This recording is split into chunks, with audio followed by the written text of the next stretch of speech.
2025, more than half the countries are not producing enough babies to replace their aging and dying population. The world is shrinking. The population is shrinking. What does that mean to us, to our jobs, to our families? Today we will dive deep into this baby bust. We'll also look at what's happening in the most populous country in the world, India. Let's jump in. 3, 2, 1. Let's go. Start by looking at some of the terms used in this domain. There's something called total fertility rate. The fertility rate is the number of children a woman produces over her lifespan.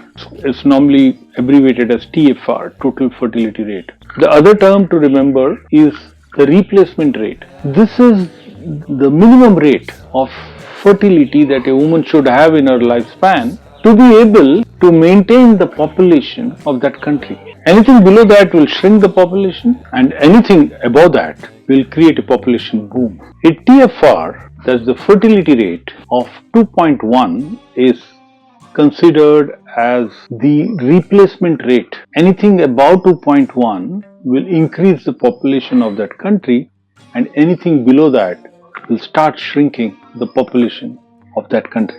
Just to give some data points at this time, in 1950, the global TFR was 5.0, 5 children to 1 woman in her lifespan. In 24, the TFR has come down and is now 2.3. What it means is that it's still above the replacement rate, so the world population is still growing, it's not shrinking. But the fertility rate has been coming down continuously from a long time.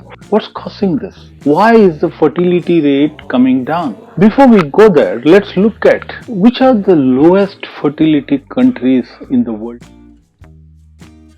If you must have heard, the lowest is South Korea, 0.72, the lowest in the world. Just above it is China at 1.0, followed by at 1.2, the lowest in Europe, and Japan at 1.26. If they continue to be at this fertility rate, which is so much below the replacement rate, South Korea in another 50 years might struggle to have its ethnic population. They need to quickly fix this and improve the fertility rate. But the overall world is still not below the replacement rate. They are quite comfortably above at 2.3.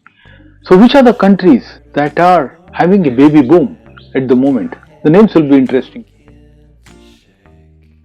Sub-Saharan Africa still has the highest fertility rates globally. The top is Niger at 6.8, followed by Somalia with 6.0 and Uganda at 5.3. Do you see a pattern between the ones with the highest fertility rate and the ones with the lowest fertility rate?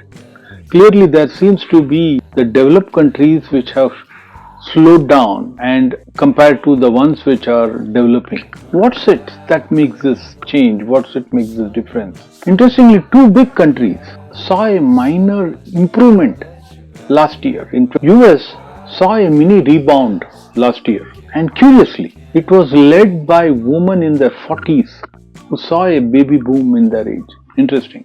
The other country which saw a spike was China. Experienced a baby boom, maybe due to the year of the dragon in 24, considered a lucky year to be born in culture.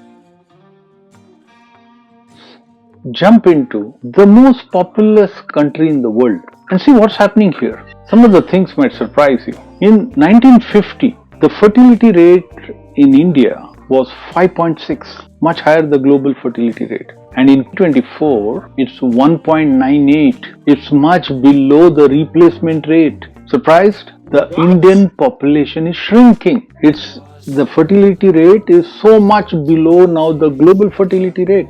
What does that mean? Why is this happening? If you go one level below the national average, there's an interesting pattern to this whole thing. It's not uniform across the country. There are many states with quite high fertility rates, and there are many others which bring down the average. Most north states have high fertility rates. The highest in the country is at Bihar with 3.0, Uttar Pradesh 2.7, Madhya Pradesh 2.4, Jharkhand 2.3 and Chhattisgarh 2.2. There's a pattern. Let's look at the lowest ones. The lowest in the country is Tamil Nadu at 1.5. It's way below the fertility rate and the replacement rate.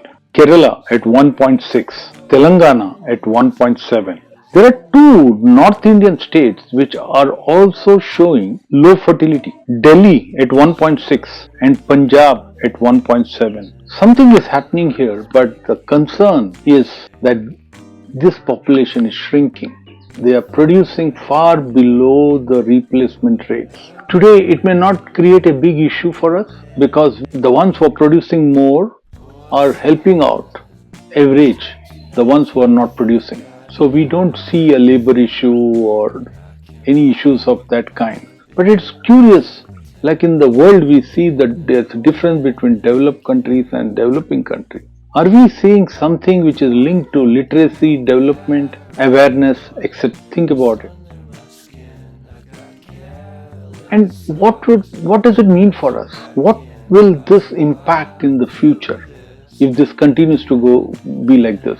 Fertility rate affects us all. Some immediate things that come to mind. Fewer young workers to support the old. I remember a few years back, China woke up to the problems of the one-child policy. They suddenly had a huge aging population and not enough young people to work. And they had to bring people from neighboring countries. Same is with the West. The whole immigration issue started because they didn't have enough people to work and so had to allow immigration to happen from developing countries.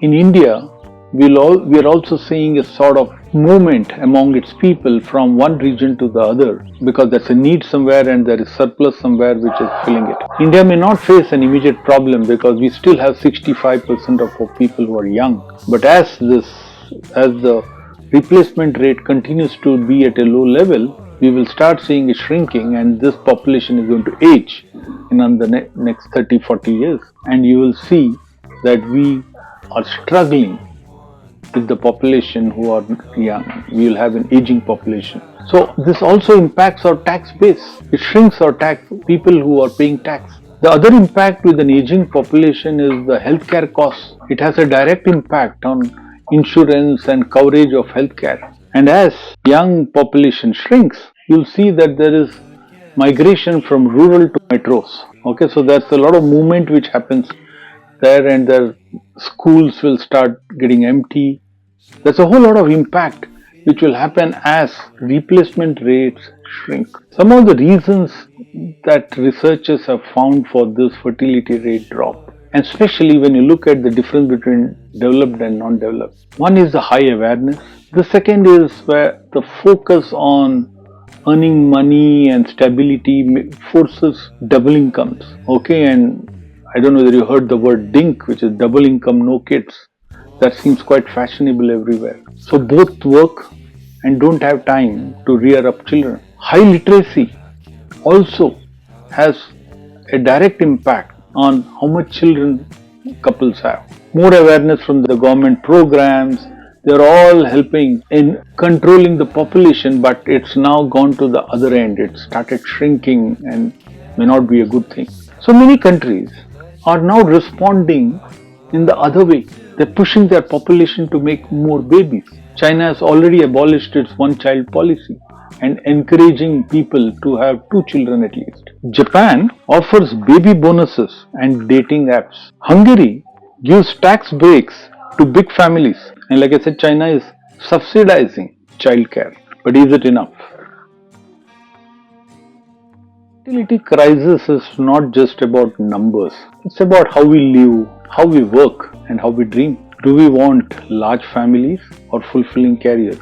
Can't we have both? One thing is clear, the future of humanity is not automatic. It's all going to be about the choices we make and the choices we have to make now. I'm hoping you understand, share, and help decide our future. This is a very different topic for most Indians who are always worried with the population boom. We now have to worry about the population bust.